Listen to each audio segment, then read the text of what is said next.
I'd like to thank you for joining us today and welcoming you to today's Tocqueville Project lecture.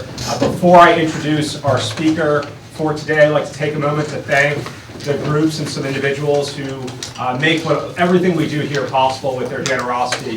Includes the UNO Department of Philosophy, the UNO Student Government Association, the John Templeton Foundation, the Institute for Humane Studies at George Mason University, the Charles Koch Foundation, and a number of private businesses and organizations in New Orleans. So joining us today is David Shoemaker. David Shoemaker is an associate professor of philosophy at Tulane University. He received his doctorate in philosophy from the University of California, Irvine in 1996. Before coming to Tulane, he was associate professor of philosophy at Bowling Green State University and is still a senior research fellow at BGSU's Social Philosophy and Policy Center.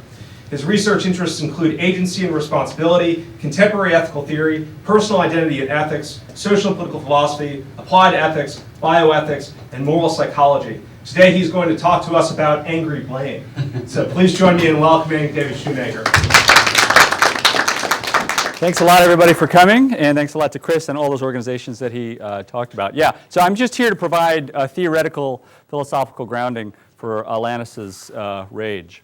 So in recent years, there have been a lot of attacks on anger, as it were, attempts to get us to swallow our anger, get rid of it for a variety of reasons, replace it with maybe less objectionable emotions in our blaming practices with one another. And so what I want to do today is just argue that all of these attacks, and I should say that some of them have very ancient roots, and I'll point that out when that happens.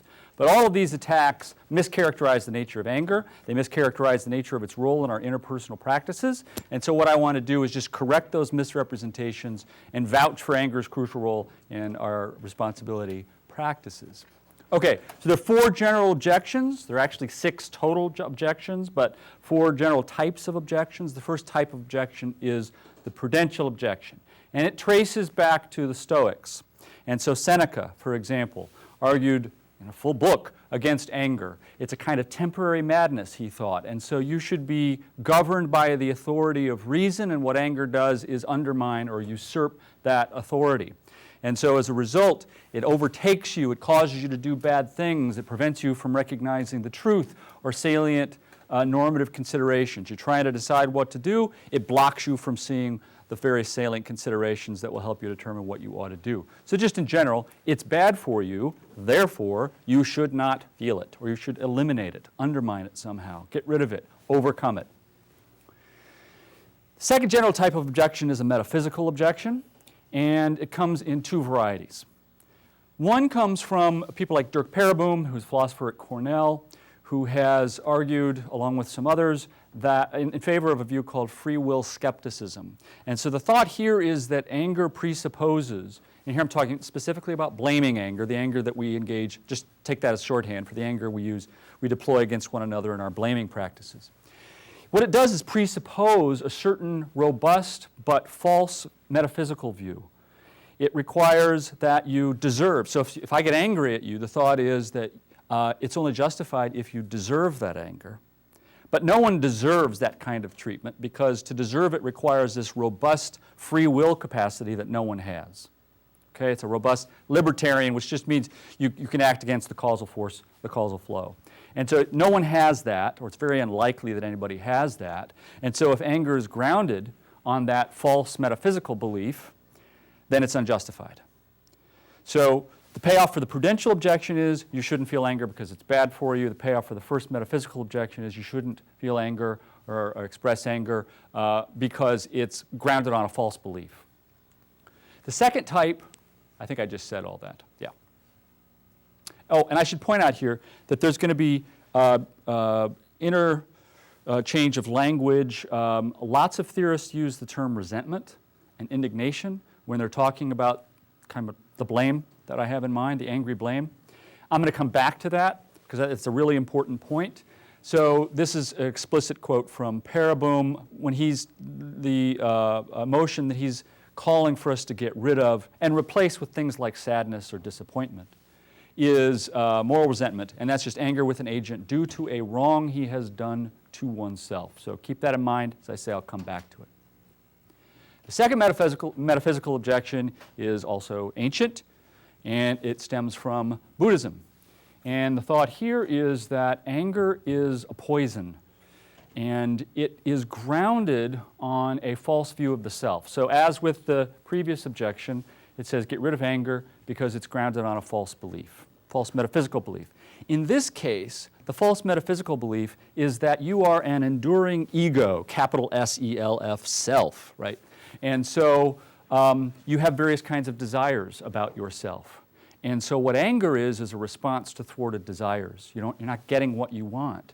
But in order for that to make any sense, there has to be this permanent self, this thing in the world that's independent, radically independent from all other individuals like this in the world. And so there is no such thing. There is no such permanent, enduring self. All we are basically psychophysically continuous things or properties. We're just collections of various psychic states, and they kind of proceed along this temporal path, sort of in the way of a bundle of sticks might. So if that's all I am, that's Owen Flanagan, by the way, from Duke. So if that's all I am, then we need to eliminate anger, because anger depends on that more robust metaphysical thing that doesn't exist. And so once we do that, we exit ourselves in a way. We don't think of ourselves as fundamentally distinct from all other people, and we start to see our common humanity. And what we're going to be motivated to do is eliminate the suffering that we see. So the metaphysical illusion is connected up to the altruistic program of Buddhist philosophy. So the third type of objection comes from Martha Nussbaum, famous public intellectual, philosopher in Chicago. And her thought is that anger is just incoherent. Part of what constitutes anger, she thinks, is that we wish for a certain payback on the target of our anger in order to gain compensation for the damage that they cause. So if you harm me, you've caused some loss in value. When I'm angry, what that is partly constituted by is the desire to get back at you in order to retrieve the loss. But of course, that's incoherent. Right? If you've damaged something of value, you can't get that back through payback, certainly, and maybe not at all. So if that's a constitutive part of anger, then it's just incoherent. You need to get rid of it.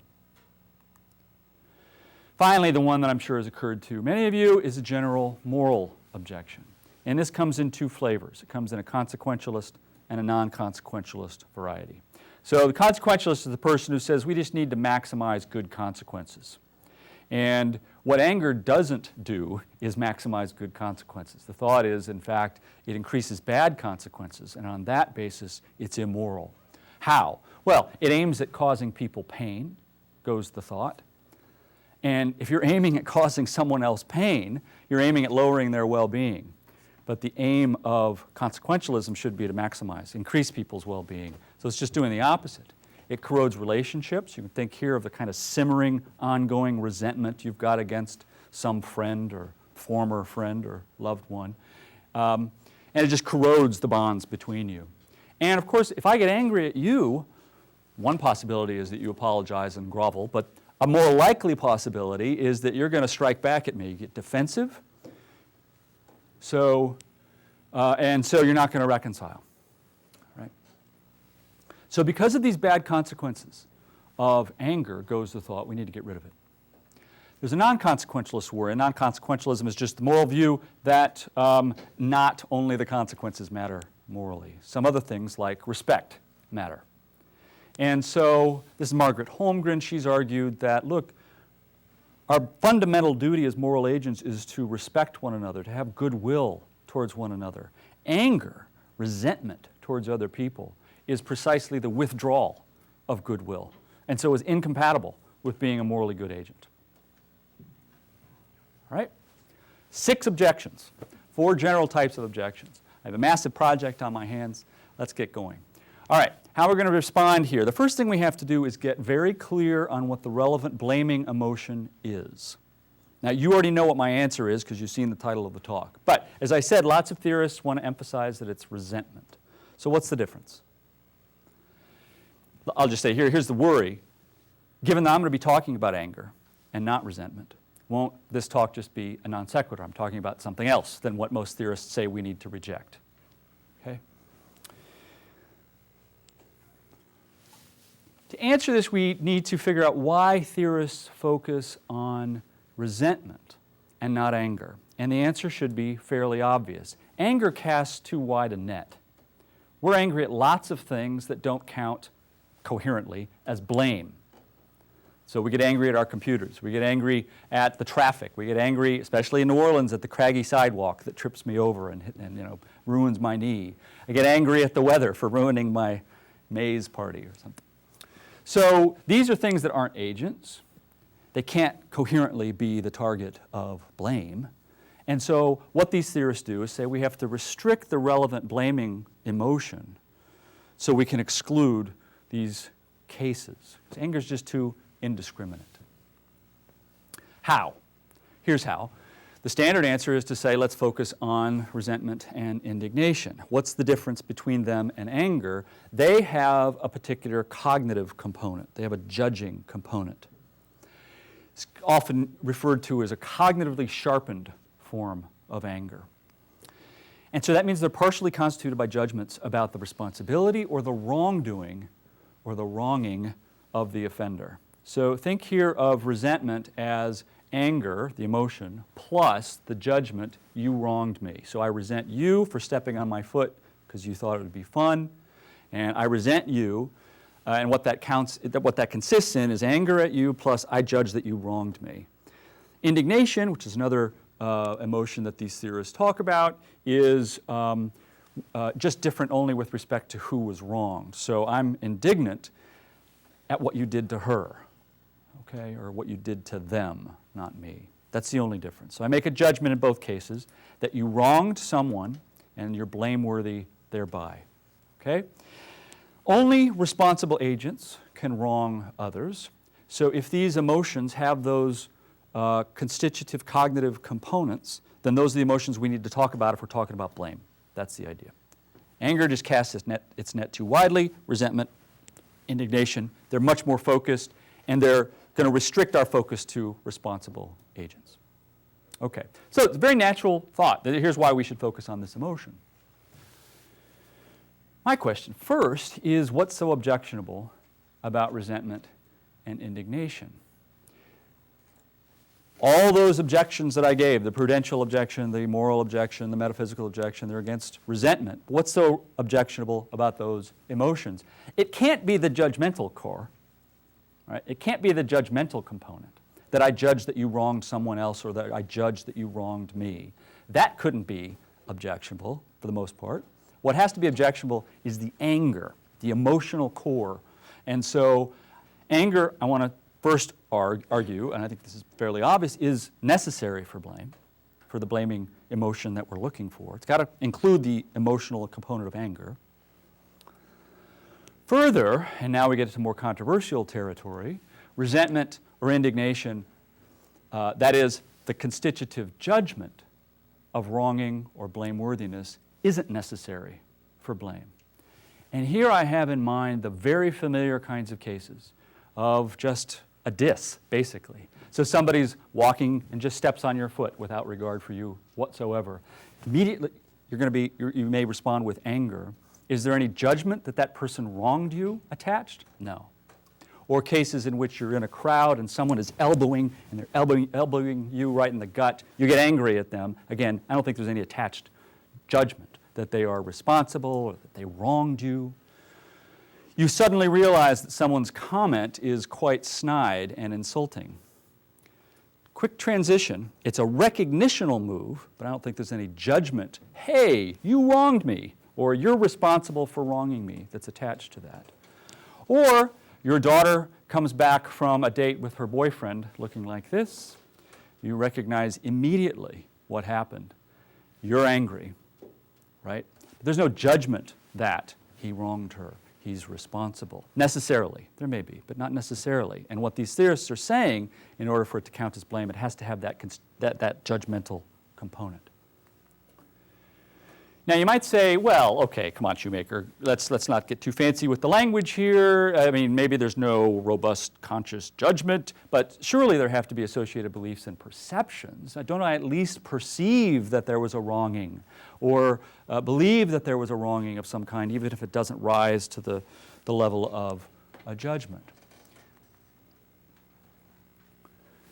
Constitutive judgment, I think, is very different from various kinds of associated beliefs and perceptions. And I think I can best make the case by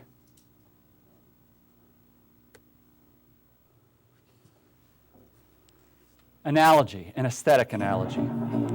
Once we get through this. Oh my God. If you can't get rich with politicians, there's something wrong with you. Wow. Very well with politicians. How do I get past this?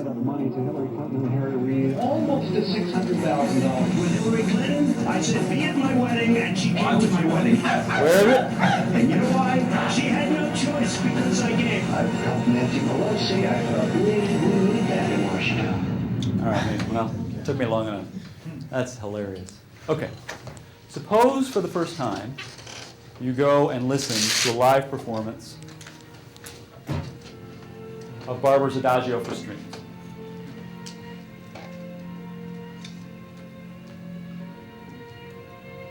And you have an overwhelming emotional reaction to it, right?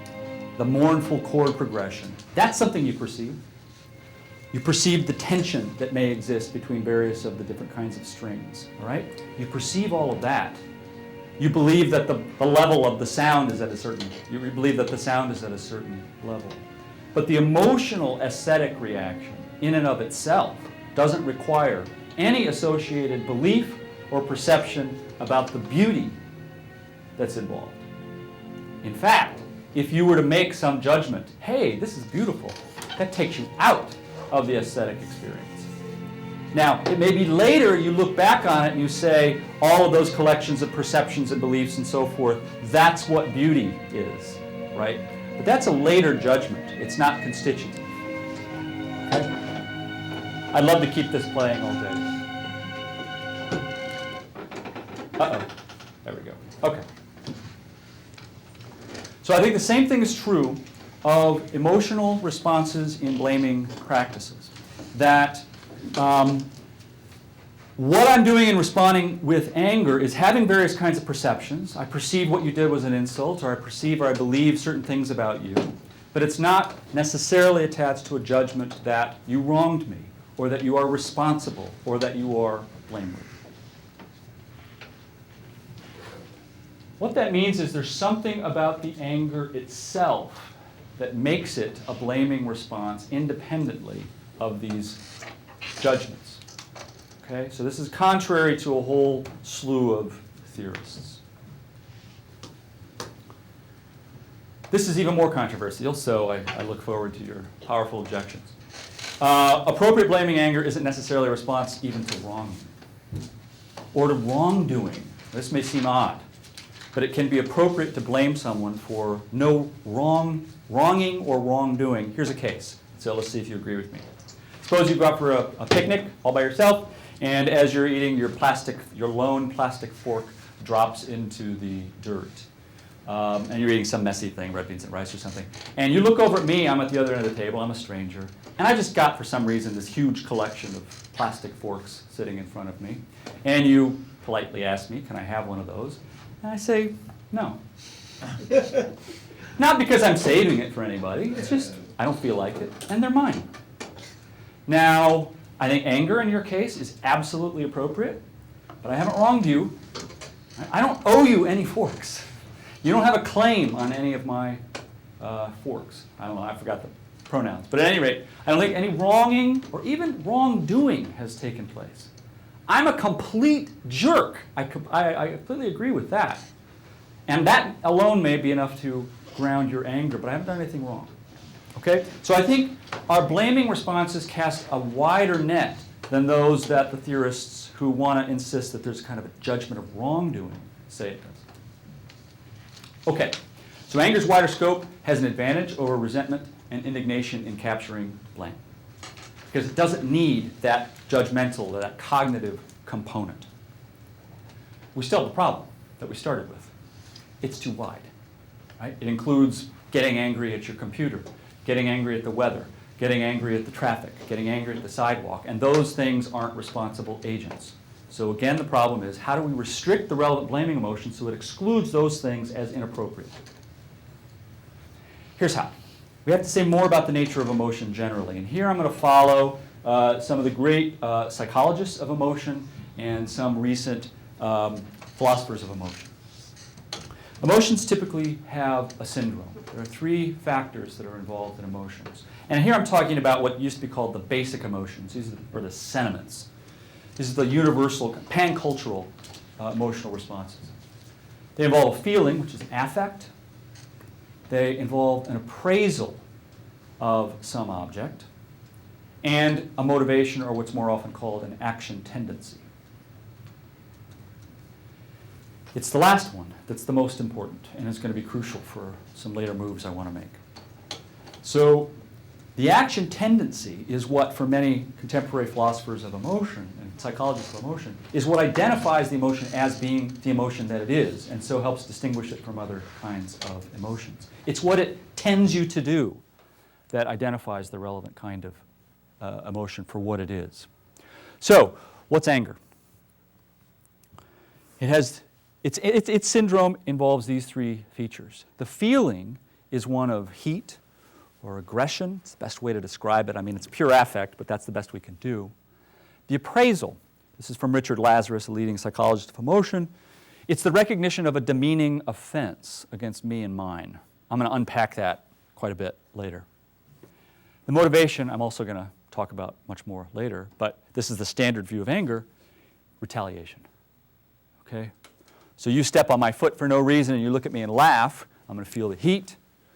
I appraise what you did as reflecting some slight, basically, something demeaning, and I want to get back at you. That's the thought. This is a very ancient insight.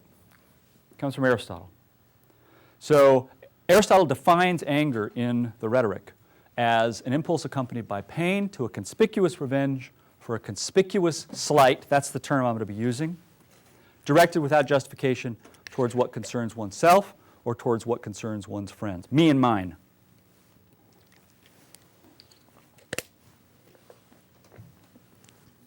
Now, I'm going to go with this.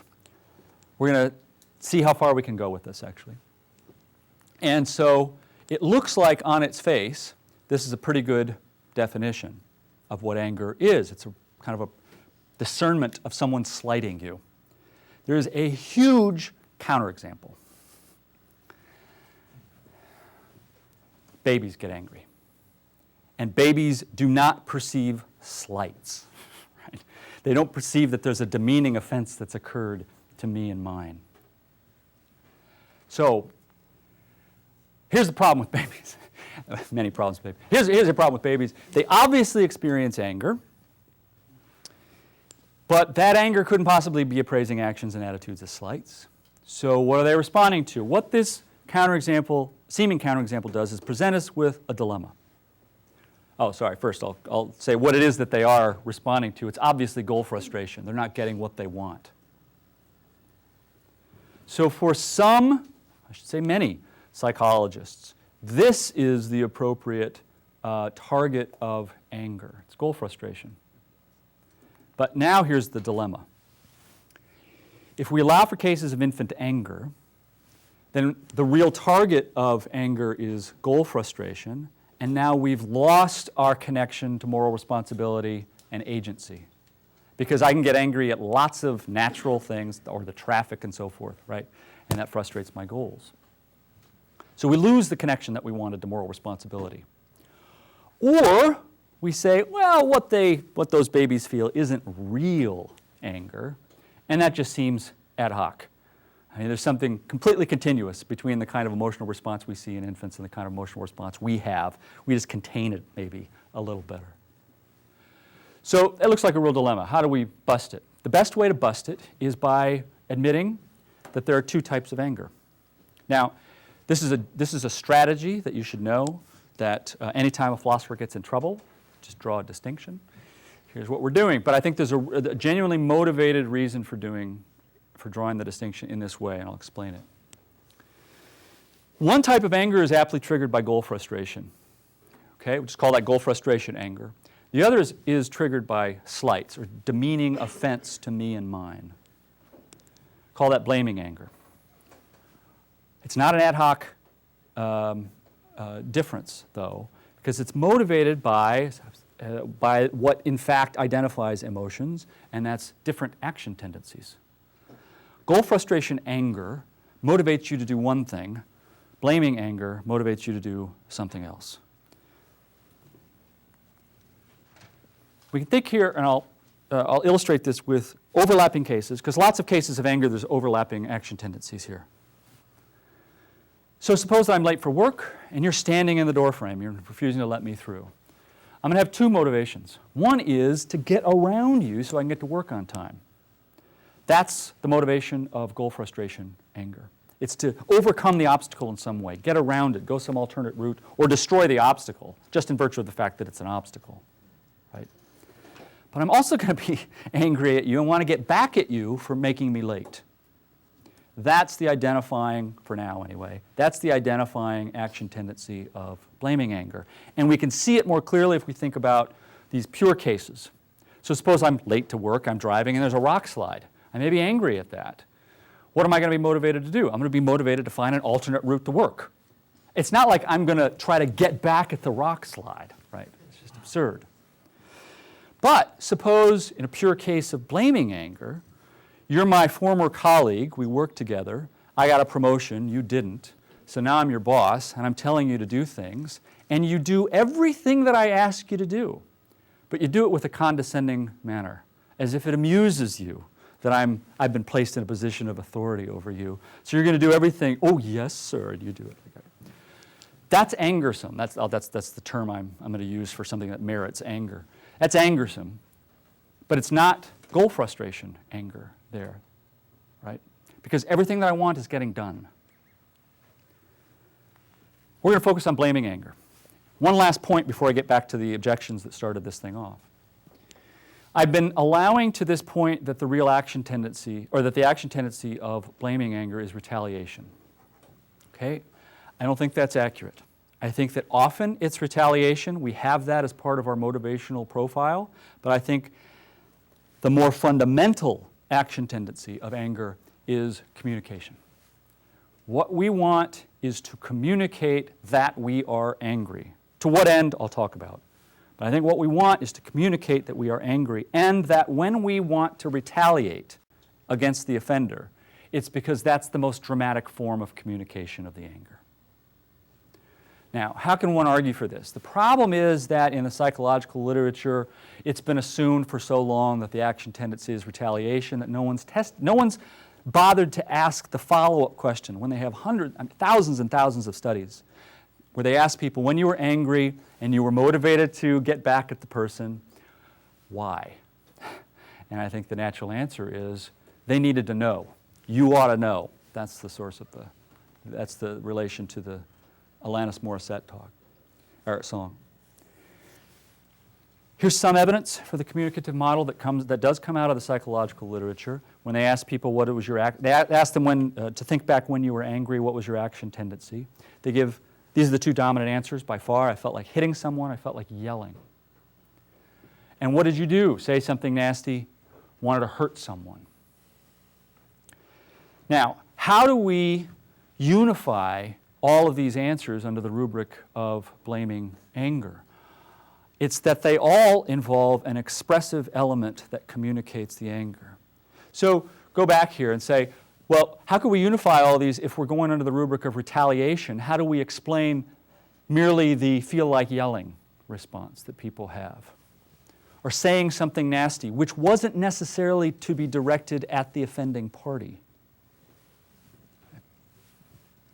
These are expressive forms of communication. So I think the better, more underlying fundamental explanation of the action tendency here can be, and I said this is moderate to mild evidence, but can be gleaned from the psychological evidence that what's really going on is the action tendency to communicate. But I think there's a philosophical argument we can give here too. And so that just means I'm going to ask you to consult your intuitions. So we can take these pairwise cases. Suppose that your daughter has been horribly humiliated by someone, and you know who he is, and you're going to get back at him. You're plotting your revenge, okay? And someone has provided you with compromising pictures that you can post on the web. In the first scenario, the pictures are posted on the web, and he thinks it's just a result of a dysfunctional phone, his iPhone. It's an accidental posting of these embarrassing pictures. Okay? You've gotten your revenge in that case. He just doesn't know who the source is. In the second case, he knows it was you. Now, again, consult your intuitions. Which is the more successful discharge of anger in that case? Seems fairly clear to me that the second case is more successful. And that's because what's attached to it is, or what's involved in it is communication of the anger. Okay? So I'm not saying that where you're unsuccessful, it's not anger. I'm saying that it's unsuccessful when it is. It feels unsuccessfully discharged in virtue of your inability to communicate the thing in question, to communicate the anger. In addition, I think there are plenty of very familiar interpersonal cases of blaming anger that don't involve any retaliation. You come home, my partner, drunk yet again, and I quietly, seethingly shut the door and walk away. The oblivious texter rides over my foot, and I yell out, "God damn it!" There's no motivation to retaliate in that case. Nevertheless, it's absolutely blaming anger. You're a woman at the board meeting where once again the chairman has ignored your contributions in virtue of the fact that you're a woman. And you explain patiently but angrily, "I am here, you need to listen to what I have to say." That's anger without retaliation. Or, very obvious case, you sit down and write a letter to your congressman for once again voting against some bill that you were in favor of. Angry letter, but it's not retaliatory. Okay? And it involves blame of a sort. It involves, I like to think of it as holding to account. Now, you might say there's an obvious counterexample here. What about these cases of uncommunicated blame? So the bully demeans you or hurts you in some way, and you know if you express your anger to him, he's going to beat you up some more, so you hold it in. Or your seething resentment at your dead father for all the things that he did to you. So what about that, Shoemaker? Well, I think that just makes the point, actually, because both of those cases involve, I think, undischarged features of anger. In both cases, you haven't been able to communicate it. And so that's what's so frustrating about someone who dies that you're still angry at. It raises lots of mixed emotions. One final note. I don't deny, I said this earlier, I don't deny that anger often takes the form of retaliation, but I think that it's not its most fundamental action tendency.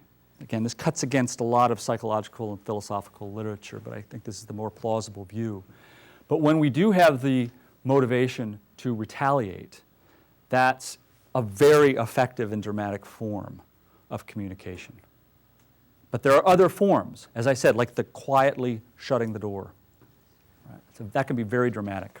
Silent treatment can be very dramatic, but it's not retaliatory. But sometimes the retaliation is the most effective and dramatic form. But that's an ethical matter. That's not a matter of anger's most fundamental appraising aim. All right? And so that's a separate issue. Okay, we're nowhere near done. Actually, we are, because once I've done all this work to articulate, I think, the nature of anger, its target, what it's appraising, and so forth, I think the response to the objections is actually very easy. So how do we respond to the Stoics? Remember the objection. It was, you need to stop feeling anger because it's bad for you. This is what's known as a wrong kind of reason. This is a bizarre locution, but it's a wrong kind of reason against blaming anger. What does anger do?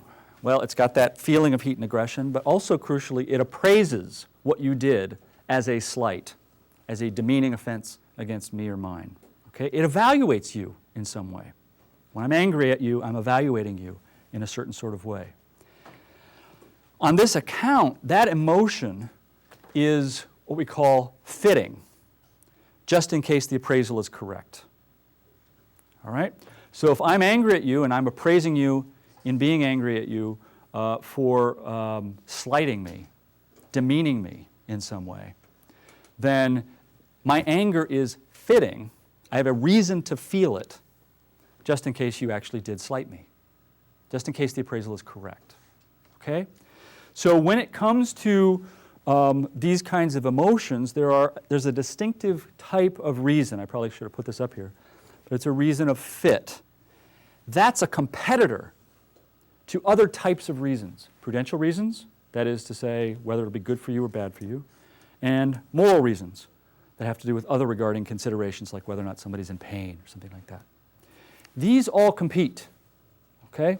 And sometimes you're going to have an all things considered reason not to feel the anger, even though somebody slighted you, but sometimes you will have an all things considered reason to feel the anger.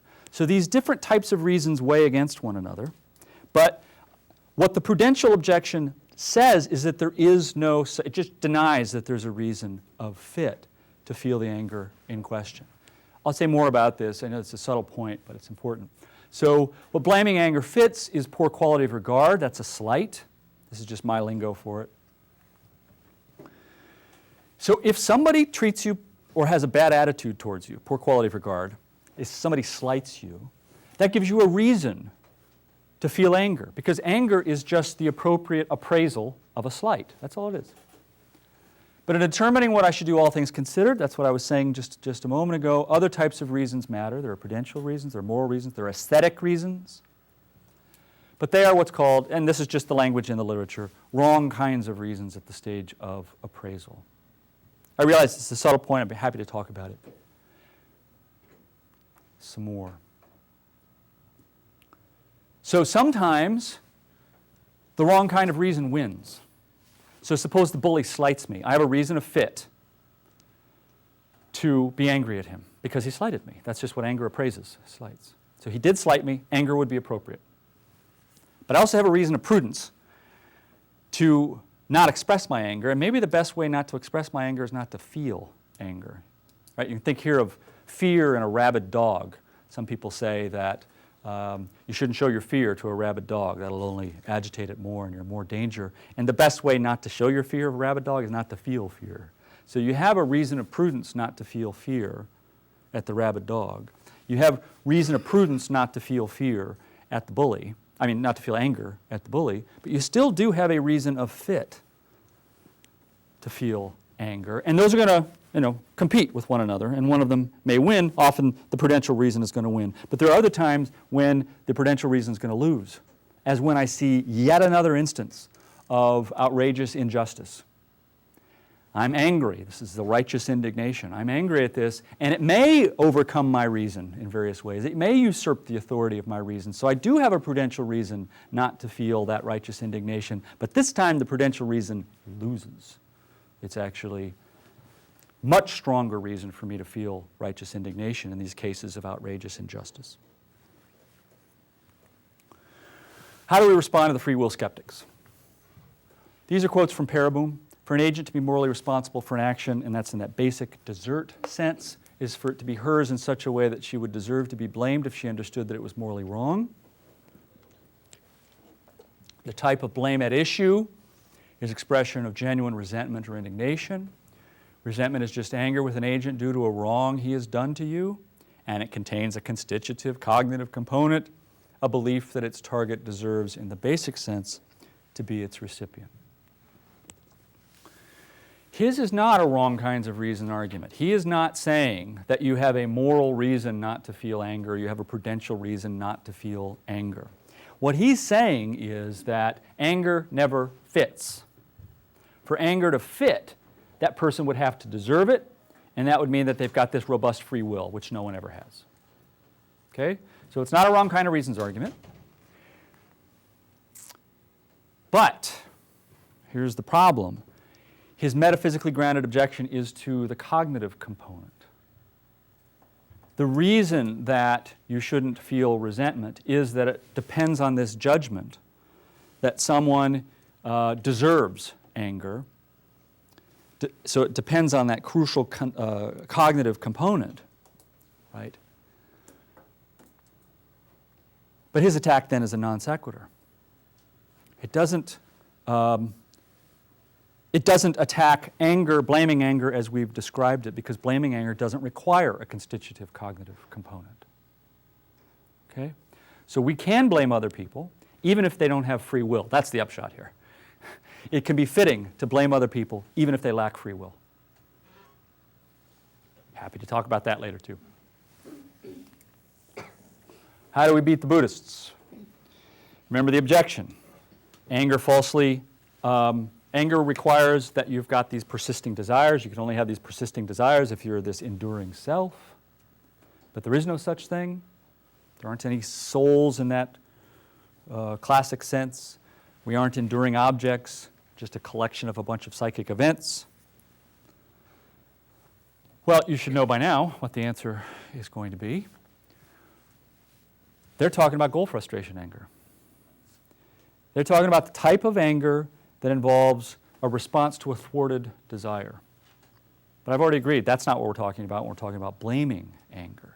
So I can admit that goal frustration anger is metaphysically unjustified if I want. I mean, I could go Buddhist and say, yeah, you shouldn't feel that kind of anger. But the kind of anger that's involved in blame doesn't involve an enduring self. All that is an appraisal of what somebody just did as a slight. That's it. Doesn't require enduring selves at all. So we don't require an enduring self. We can avoid the objection. There's another issue here I won't go into. How do we respond to the incoherence charge? Remember the objection. This is just to quote Nussbaum. Anger involves a retributive and hopeful outward movement that seeks the pain of the offender because of and as a way of compensating for one's own damage. Now that is obviously incoherent. She says it's magical thinking. You're not going to get back the thing that was lost. Now one might respond, and it might sound like I might respond, by saying that fitting anger, apt anger, it actually doesn't aim at rectifying damage. What it aims at is restoring your own moral status, which the offender downgraded. She considers this objection. Okay? This is a different conception of anger. You might say, you've got the wrong conception, Nussbaum. Nobody thinks that, and they don't. Instead, here's what it is. We're aiming at rectifying, we're aiming at restoring our moral status. Her rejoinder to that is, my, isn't that narcissistic? It's all about me, me. If that's the case. That's just a fussy focus on your own vulnerability and relative status. That can't be right, she says. Or that certainly can't be morally appropriate. So she thinks there's only one other possible aim of anger, and that's utilitarian, forward-looking focus. What we're going to do is just, anger should be channeled so that it does the thing that will be most helpful to the affected parties. That may involve, punishment, but can also involve organization and helping people who are victims of certain sorts. To respond to this, we have to look at what anger's true aim is, and I haven't said anything about this yet. What does anger aim to communicate, in other words? I think we can best get at this by thinking about successful resolution of anger, of blaming anger. When is it appropriate for you to withdraw your anger, your blame of someone? Forgiveness. These are cases of forgiveness. Okay? So what is necessary to appropriately effect your forgiveness of someone who has wronged you or has offended you in some way? They've done psychological studies on this. They've asked people, what do you think is going to successfully discharge and get rid of anger and affect forgiveness? Some possibilities that people give are, well, as long as they make up for it somehow, or if they just admit that they did wrong. But these aren't really popular answers by far. And you should think about what it is that you would say in this kind of case. But by far, the most overwhelming response people give, the thing that they would have to see in someone to make forgiveness appropriate is remorse. Okay, this is like 75-80%. Successful is the predictor. Well, why is that? Well, first we have to figure out what is that. It's an emotion. It's a basic emotion, pancultural emotion. and it's defined by an action tendency. What is it? It's to ruminate, to think over and over again in a very painful way, not in a pleasurable way, in a painful way about the loss that you caused or damage that you caused, the bad thing that you did. That's just, so there's another term for that, and that's acknowledgement. And so what successfully affects forgiveness is when somebody acknowledges that they acknowledge what they did to you, what they put you through. It's a kind of empathy, right? Once I see that you've got it, now you really appreciate what it is that you did to me. Now forgiveness is appropriate. It's not appropriate if you say, well, here's some money to make up for it. That's not going to get me to forgive you. It might get me to stop from suing you, but it's not going to get me to forgive you. What's necessary is that you acknowledge it. It's not aiming at payback. That's why there's lots of studies that have been done. They've asked people, how did you feel if they were the family member of a victim who was executed, and then their killer was executed, and they were at the execution. They don't feel like it's over. They don't feel any kind of general satisfaction. Things haven't been resolved, and that's because I think that the killer didn't acknowledge what he did, fully acknowledge what he did. And if he did fully acknowledge what he did, it may seem that execution of him anyway is irrelevant or is unwarranted. If that's what makes the back end of the blaming exchange work, in other words, if that's what eliminates anger on the back end, then what can prevent anger on the front end must be just a version of that. And that's acknowledgement. Okay? To avoid my blaming anger, you need to acknowledge me. Failure to acknowledge me is what, in fact, generates appropriate anger. And so that's what makes sense of the elimination of anger once I see that you acknowledge what you did. And so these are slights. Slights are precisely failures of or insufficient acknowledgement. It's a failure to take me seriously or to recognize me in a certain way. And so they appropriately generate anger. Now, lots of people think the only thing that generates anger is harm, and this is false. I'll show you why. Oh, there it is. We might get another ad here. Look, what these gals that want to buy it, most of them are old and dignified. Social register types, you know what I mean? They can't be trotting down in Times Square to pick out the merchandise. They gotta have some kind of middleman. And that's where old Daniel comes in, you know what I mean? I'm walking here! Up yours, you son of a bitch! You don't talk me that way! Get out of here! Don't worry about that. Actually, that ain't a bad way to pick up insurance, you know? All right, so that is, by the way, reportedly improvised. They're just filming in New York, and some cab came around the corner, and that's how he responded. I know what that is. All right, that'll be all I need. Okay, so that, I think, is a beautiful representation of what renders anger appropriate. It's a failure of acknowledgement. That's a slight. You don't see me, I'm right here. I'm walking here, he says. No harm at all. Oh, I've lost it. Let's see. Okay. So how do we respond to Nussbaum? Blaming anger is backward looking. It's rendered fitting by the offender's past slighting attitude. You slighted me, anger is appropriate. It does have a forward-looking component as well, but the forward-looking component is to restore the moral balance. So in disregarding me, you have made unequal the balance between us, and anger is a demand that you restore it via acknowledgement, the kind of acknowledgement that you failed to exhibit the first time around.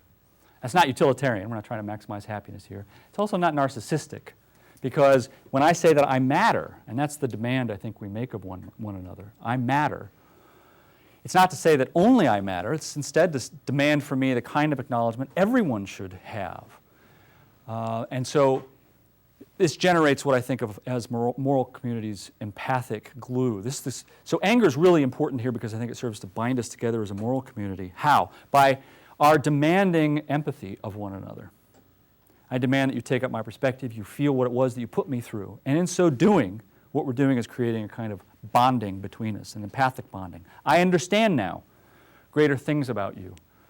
So that's a different project. I just wanted to mention that. All right, the last objection, and then I'll stop. Knowing what we know, it's a very easy dismissal of all the moralistic objections. They just commit what's known as the moralistic fallacy. They're appealing to wrong kinds of reasons. They're saying it's morally wrong for you to respond with anger, therefore you shouldn't respond with anger. And what they're failing to recognize is that there are reasons of fit, namely that someone has slighted you. So it's the same way in which you might say of somebody, you shouldn't laugh at that joke because that's offensive or that's immoral. It's not amusing because it's immoral. That's false. It could well merit amusement, or there might be a reason of fit in favor of it, despite the fact that it's outweighed by the moral considerations. But just because it's immoral does not give you a reason not to feel or praise the joke in that way. Or if you've got a colleague who has succeeded, you may have a reason of fit to feel envy for her success, despite the fact that someone might say, you shouldn't feel envy, that's a vice. It commits what's known as the moralistic fallacy. That's easy dismissal. You might say, well, there's a way to dress up the objection so that it's harder and allow that blaming anger is fitting, but urge instead that all things considered, we shouldn't feel it, given that the moral reasons against it outweigh the reasons of fit in its favor. So let's look at both challenges very quickly. The non-consequentialist challenge, remember, says blaming anger fails to respect persons because it involves a withdrawal of goodwill, and respect demands universal goodwill. Knowing what we now know, that's just false. In fact, not only does blaming anger not necessarily involve the withdrawal of goodwill or withdrawal of respect, sometimes it's the highest form of respect. As when I say to you, or I guess as Rocky said to Creed, you're better than that, I say in an angry fashion. I'm demanding something of you, but I'm also angry, and I'm blaming you for what you did. That's a form of high regard, I think. What about the consequentialist challenge? Remember the objections. Blaming anger aims at pain. That's just false. What does it aim at? It aims to communicate a demand for acknowledgement. Well, okay, that's fancy, but lots of times when you blame people, it does cause pain, even if that's not what it aims at. And in fact, it can predictably or reliably cause pain, and it corrodes relationships. So maybe that's not its direct aim, but it's an indirect effect, surely, lots of the time. So isn't that morally objectionable? Going back to the earlier point that I made, those are objections to the forms of expression that blaming anger may take. So if anything, these are objections that say, when you are angry, when your anger is fitting, you need to think about how you're going to express that. But that's not to say that you don't have a reason to feel the anger or to have the blaming attitude. That's our focus. Do you have a reason of fit to feel blaming anger? The question of how to manage it, that's a totally separate question. Now, all along, I have been going with this claim that there are bad consequences as a result of anger. And there's often a bad argument that's made, which is, now that I've specified all the bad consequences of anger, I have made my case, my moral case against anger. That's a bad argument, because if you're going to make a consequentialist argument, you have to consider the good consequences of anger as well, and see whether or not the bad outweighs the good. So, I haven't even talked about these, but there are plenty of good consequences of anger. One, I think, this may be somewhat controversial, but I think you can't have genuinely close interpersonal relationships unless you're vulnerable to anger, both as the feeler and the recipient. Imagine people who are in a relationship and, say, a supposedly loving relationship, one of whom cheats on the other, and they've got an agreement that we're not going to cheat. one of whom cheats on the other, and the one person says when he finds out, whatever. That seems to indicate a lack of love or a lack of closeness. It's like being a fan of a sports team, but only when they win. You're not a real fan unless you're vulnerable to the pain, the serious pain that comes with losing. It's to all you Chicago Cubs fans out there. So I think that you can't get genuinely close interpersonal relationships unless you're vulnerable to a kind of anger, because that reflects the fact that you care. Only the person who cares gets angry. Lots of psychological studies have shown that it motivates greater success in getting what you want when you're angry. Surprisingly, makes people more optimistic. Promotes more successful business negotiations. So this is a tip. You go to that negotiating table angry, you're likely to win the negotiation. Donald Trump. It also promotes psychological insight and self-improvement. So when you're angry, you start to think about, wait, do I do things like that? And so you improve yourself. And of course is empowering in struggles for justice. I mean, what's crucial, I think, for successful social justice or being motivated to change the system is that you've got a kind of righteous anger about the bad way things have been going. Okay? Lots of positive consequences. So if we want to make that case, like the consequentialist case against anger, you've got a big mountain to climb. So the upshot, blaming anger does play a crucial role in our interpersonal lives, and it ought to. It ought to. We need to preserve it. That's it. Thank you.